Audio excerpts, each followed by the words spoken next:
slouched posture, where we stood over the ball and hunched, really tried to straighten the back out and also give you more room from the ball so your arms weren't so close to the body. And we did that really, really well actually. What the feeling was that we had was almost like a bit of a duck. So the hips pushed a long way back, chest puffed out, knees with a bit of flex, and nicely far away from the ball. Well, further away from the ball than we were. Arms still hanging nicely underneath the arm, underneath the shoulders. Swing wise, the first major thing that we looked at were the hips. Now as you were coming through the ball, because of your very kind of slouched posture, because of the out-swing path, you had to stand up rather than rotate. Because of this new posture, what you could do is really, really start to turn and rotate the hips much better. Much more power, much more rotation in here into impact. Overall, a massive, massive change. Right, chipping recap. And let's go through this because overall, it's just been a massive, massive change. If we kind of start off here with your first kind of chip now, it was pretty much a miniature full shot. Pretty much a miniature full shot. So standing the same, swinging with a nice full wrist hinge, moving through, and this is one where we had to stop as we came through impact because we were swinging too far. And if we go to the first kind of pitch, this was the 50-yard one, it was a massive, massive swing, and then it was a real flick through the point of impact. And those are the two things that we need to try and nail out. Those are the two things we need to try and avoid. And I'm glad to say we did that fantastically. Here you can see the changes we made to the setup. So the feet and the hips angled off to the left-hand side. The shoulders and the club face still aiming down at your target. Now we do that because we need to preset the hips into an impact position. Then we lean the hands slightly ahead of the ball, lean the weight ahead of the ball, so it's about 70% onto the front foot. And then we just try and keep this triangle the same, swinging back and swinging through. So on the way back, all I want you to do is rock the shoulders back and the shoulders through. And if you can do that, you are going to hit some fantastic short pitches and some beautiful chip shots. So we have a look at this here. This is to the checkered flag basket. The most pleasing thing about this, if you take this triangle position and simply flip it on its side, you're in exactly the same position and exactly the same position that we want. Have a look at this. Just turn that triangle, pop it on its side, you're in the same position, and as you come through, that triangle stays the same, beautiful, and as you turn through, stays the same as well. Overall, absolutely awesome today, really, really good. Congratulations on stuffing me in our little competition as well. But just so you don't get too big for your boots, this kind of thing happens. Just to summarise, what we've tried to get you doing is getting set up with a wider stance. For all clubs, getting your irons at least shoulder width apart. On the backswing, keeping the right knee in, really kicked in and held it. So as you get to the top, there's hardly any backswing lower half movement there at all. This position that you are in is absolutely poetic. Spine angle amazing, lower half stability absolutely banged on, and then the top of the backswing here beautifully on plane. Club face, left arm matched up impeccably well. This isn't the backswing of a 10 handicapper, this is the backswing of a 600. It's that good. However, on the way down, we are just getting that club a little bit on the outside. This is the position we wanted to change as you were coming through the ball.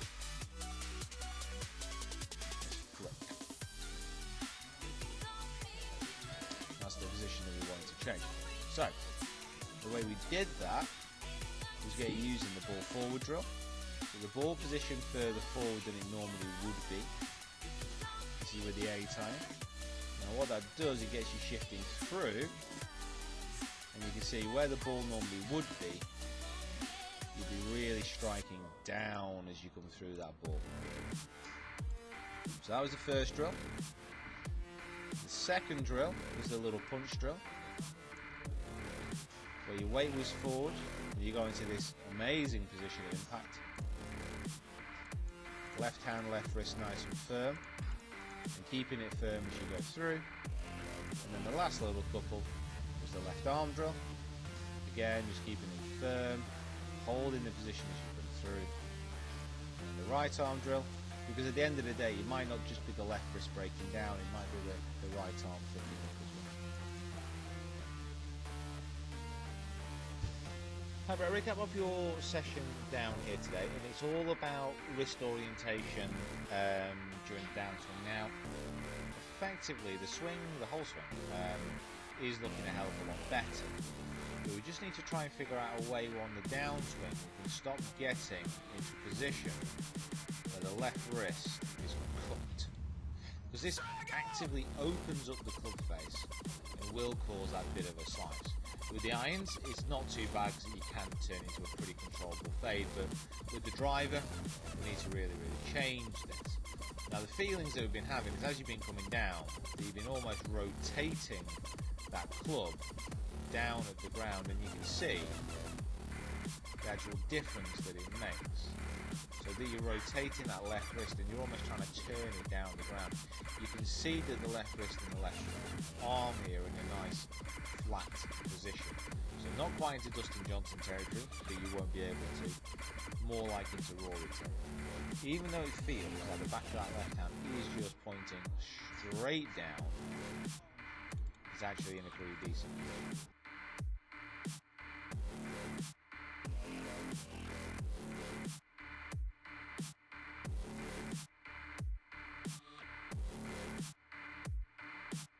Okay then Brett, so a couple of things to look at to begin with is right hand grip's a little bit too strong, okay, which is kind of making the inside of this forearm look quite high, okay, and then the major bit that I'm seeing in this posture is from down the line, this lower back's very sucked in this direction here, okay, so when it's sucked in as much as this, at some point in your backswing or transition you're going to lose height in the direction of the arrow. You're going to do that because that back's going to want to flatten itself out, okay? So in order to do that, you're going to move forwards. It's also going to inhibit the amount of turn you can actually make, okay? So we're seeing that you've got a lot of pressure on your toe of your right foot, a little bit more towards the front of your feet with your weight, okay? So then what we'll see is as you start to take this club going back now, first thing that you do is take it back very flat. Okay, so the club doesn't really get up in the air very well. But you've taken it back with your arms. Your chest hasn't really moved very much from your zip of your shirt, and your hips haven't turned. Now I don't think your hips have been able to turn because the way you've got your spine, because you've got your backside up in the air so much, you're kind of restricting the rotation you can make around that pelvis region. So the club ends up going flat at this point. Right wrist is going backwards a lot. And then what's happening now is this, the arms are very flat and there's absolutely zero hip turn at this point here.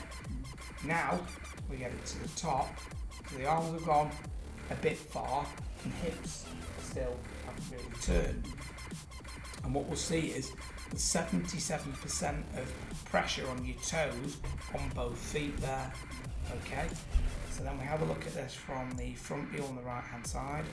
Okay, and what we do is to start that backswing is first thing you do, sway those hips across. See how they're swayed across now? So now, all of a sudden, as soon as you sway, your hands press forwards and the club goes backwards. So now, as you're swaying, okay, you now make quite a decent shoulder turn, but you've got too much hip movement across this way. You now lean back over your left side. Now here's where the problem for the downswing comes.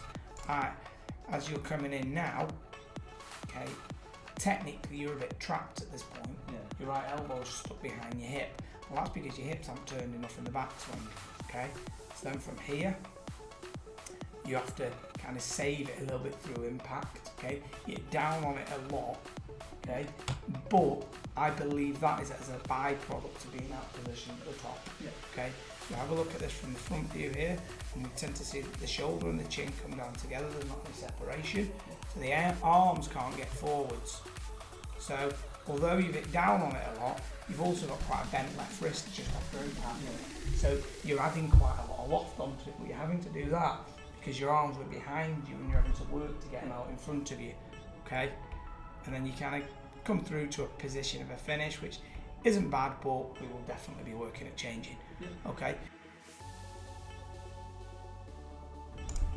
Okay then, Brett, so the review process is absolutely vital to what we're trying to achieve, okay? So I believe that this is everything that we could be wanting to try and achieve in your swing is going to all be in how you review what we're doing in between each shot.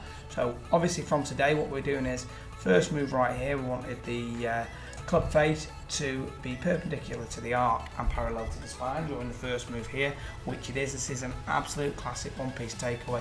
Geometry is sensational. From here, then the golf club can set upwards, the right elbow can fall downwards, and as we get towards the top of the backswing, left arm matches shoulder plane.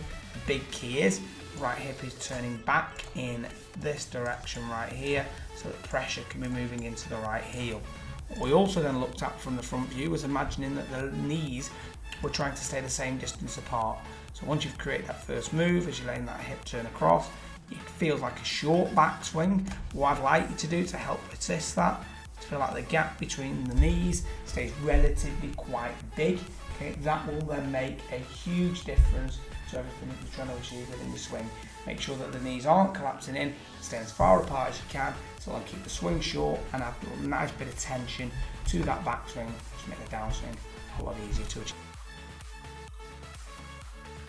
Okay, Brett, so second time lucky. So what we've got is, first thing we do is pull the ball position back just a little bit in the stance, like a ball's width in this direction right here, oops, in this direction, okay? So what this then allows you to do is, means that you don't have to move forwards to try and get on top of the golf ball. Left shoulder's then moving across now in this backswing. And what we're trying to do is to make sure these hips are rotating and feels like you're turning inside of a barrel. Okay, we don't want these hips to ever been sliding across in this direction.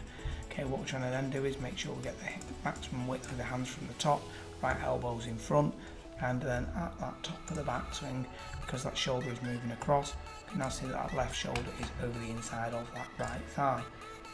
From down the line, okay, what we're tending to do is we're looking at trying to get his left arm just a little bit more in front of you, kind of where this yellow line is. The golf club's just a little bit more set up. That will then give you a bit more space for your arms in front of your body and get a better position for that golf shaft. From here, what we're trying to do, then keep those arms, get that elbow in front of your body in this direction, so the elbow is in front of your right trouser pocket to make that downswing a lot easier. Having the ball position in the correct position, it's actually stopping your head from diving forwards as much into the ball, and I think it's going to be a vital thing for us to work at the sequencing next time to help fit. But what we're trying to do is make sure that you get that feeling of, as it's coming from that inside, like the hands are doing nothing, okay, except staying forwards, okay. So you can see right here that they are getting a lot more forwards coming into impact right here. So what I did with you right at the end is I take a couple of little shots on little half swings, and the right hand felt like it was staying looking at the ground coming down. So once that's happening, you've got that right palm looking, it will mean that that can then maintain the angle between itself and the shaft and then come through. Okay then, Brett, good session this evening. So what we've worked on with this is really helping the strike is making sure that you are setting the club up properly in that backswing. So we can see there the club's working upwards a lot more. It's on the way through, that lower body is coming through properly. And what you're trying to do is make sure that your arms, your body and the club are all coming through together. Your tendency has been to drive the legs, so it's a case of making sure the legs feel quieter, okay, and then it feels like that the midsection of the body is unwinding and then working upwards. This then will allow you to get your hands to match your sternum to the end of the follow through. I'd like you to keep your right foot and right knee a little bit quieter on the way through, so you're not driving the shaft in too much, but I thought this was really, really good.